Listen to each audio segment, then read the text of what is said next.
അറബിക്കടലിന്റെ പറുദീസ എന്നറിയപ്പെടുന്ന ലക്ഷദ്വീപിലേക്കാണ് ഇന്നത്തെ യാത്ര. കുറെ നല്ല മനുഷ്യരും അടിപൊളി കാഴ്ചകളുള്ള സുന്ദരമായ ഗ്രാമത്തിലേക്ക്.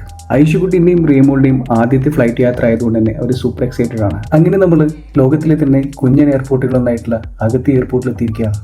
ആദ്യം പോയിട്ടുണ്ടായിരുന്നത് ഗോൾഡൻ ജൂബിലി മ്യൂസിയത്തിലേക്കാണ്. ബുദ്ധപ്രതിമയുടെ അവശിഷ്ടങ്ങളും പരമ്പരാഗതമായി ഉപയോഗിച്ചിരുന്ന കുറേ വസ്തുക്കളുമാണ് അവിടെ സൂക്ഷിച്ചിട്ടുണ്ടായിരുന്നത്. പിന്നീട് നമ്മൾ പോയിട്ടുണ്ടായിരുന്നത് വെസ്റ്റേൺ ജെട്ടിയിലേക്കാണ്. മറ്റു ദ്വീപിലേക്കൊക്കെ പോകുന്നതിന് വേണ്ടിയിട്ടുള്ള പാസഞ്ചേഴ്സ് ബോട്ടൊക്കെ വരുന്ന ഒരു ലൊക്കേഷനാണിത്. അതിനുശേഷം നമ്മൾ പോയിട്ടുണ്ടായിരുന്നത് ലഗൂൺ ബീച്ചിലേക്കാണ്. ഏറ്റവും പ്രധാനമായിട്ട് എടുത്തു പറയേണ്ട ഒരു കാര്യം എന്താ വെച്ചാൽ ഇവിടുത്തെ ബീച്ചുകളുടെയൊക്കെ ഒരു സൗന്ദര്യം തന്നെയാണ്. ഒരുപാട് ബീച്ചിലൊക്കെ പോയിട്ടുണ്ടെങ്കിലും ലക്ഷദ്വീപിലെ ബീച്ചുകൾ നമുക്ക് തരുന്ന ഒരു പീസ്ഫുൾ ആംബിയൻസ് അത് വേറെ തന്നെയാണ്.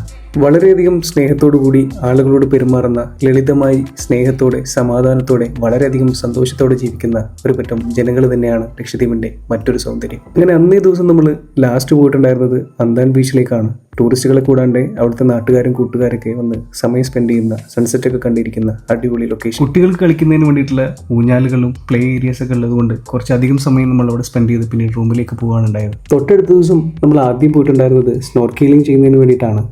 ഐഷുവിനെ ഇറക്കാൻ പറ്റാത്തതുകൊണ്ട് നമ്മൾ റിയമോളിനെ ഇറക്കിയിട്ടുണ്ടായിരുന്നു. റിയക്ക് ആദ്യമായി കടലിൻ്റെ അടിത്തട്ടും കടൽ വെള്ളരിയും പവിഴപ്പറ്റുകളും മീനുകളൊക്കെ കണ്ട സന്തോഷം കുറേ സമയം അതിന് ചിലവഴിച്ച് വളരെ നിർബന്ധിച്ചിട്ടാണ് അവർ തിരിച്ചു കയറിയിട്ടുണ്ടായിരുന്നത്. പിന്നീട് നമ്മൾ പോയിട്ടുണ്ടായിരുന്നത് കയാക്കിംഗ് ചെയ്യുന്നതിന് വേണ്ടിയിട്ടായിരുന്നു. ആ ക്ലിസ്റ്റർ ക്ലിയർ ആയിട്ടുള്ള വെള്ളത്തിൽ കയാക്കിംഗ് ചെയ്യുന്നതിൻ്റെ എക്സ്പീരിയൻസ് വേറെ തന്നെയായിരുന്നു. സ്കൂബ ഡൈവിങ്ങും ഗ്ലാസ് ബോട്ട് റൈഡും കൽപ്പത്തി ഐലൻഡ് വിസിറ്റും ഒക്കെ ആയിട്ടുള്ള വിശേഷങ്ങളുമായി അടുത്ത വീഡിയോയിൽ കാണാം.